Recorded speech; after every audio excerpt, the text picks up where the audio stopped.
Hello and welcome back to the Critical Citizen. Today we are not unpacking any debate, we are not looking at any claims. I want us to talk about two of the most important tools of critical thinking. One such tool is called fair-mindedness.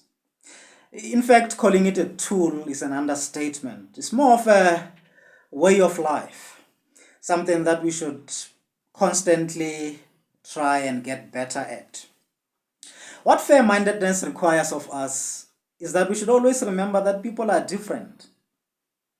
And I know that sounds simple and obvious, but always remember that. Remember that people come from different schools of thought. We all come from different backgrounds, and we are not always going to think alike.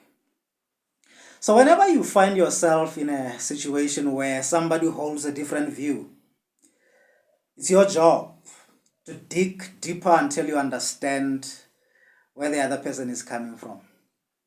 Understand exactly what point they are making. Understand the reasoning behind the point they are making. If they are making a point and it doesn't make sense to you, or it is not clear to you, and perhaps you have the opportunity to clarify right there and then, maybe they are making this point, they are sitting across you, ask, clarify, and do it in such a way that doesn't demean the other person. Do it because you are committed to critical thinking. Do it because you really want to sharpen your critical thinking. You understand the importance of critical thinking. You understand that before you engage the other person, before you challenge the other person's viewpoint, you need to understand it. Because how else are you going to challenge the other person if you don't understand them? So understand first before you can do the challenging or the criticizing. So that's fair-mindedness in short. It's a bit broader than that. We will get more time. We'll get more opportunities to look at it deeper. The second point, or the second tool that I want us to look at, is called the principle of charity. Some call it the principle of charitable interpretation. Now, we all know that we are not all equally gifted when it comes to communication. Or I should put it differently. We are not equally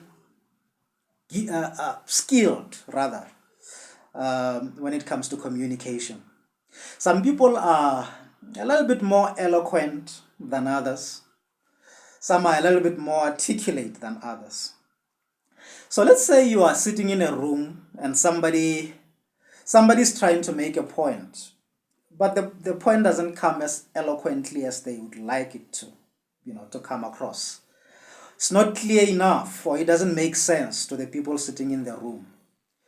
It is your duty as an aspirant critical thinker to take what the other person is saying, paraphrase it, or restructure it and put it in its strongest form.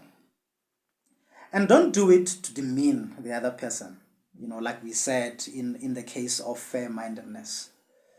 And ask the person if the way you have paraphrased their point, whether that's what they were trying to say. So that's what the principle of charitable interpretation is all about. Because say you are sitting in that room and you are trying to solve a particular problem, or you are trying to find a solution to a particular problem. By helping each other, by helping the other person, paraphrasing their points or restructuring their points, you are helping yourself at the end of the day, because when you get to that solution, which would happen to be the best solution, that will benefit everybody in the room, including yourself.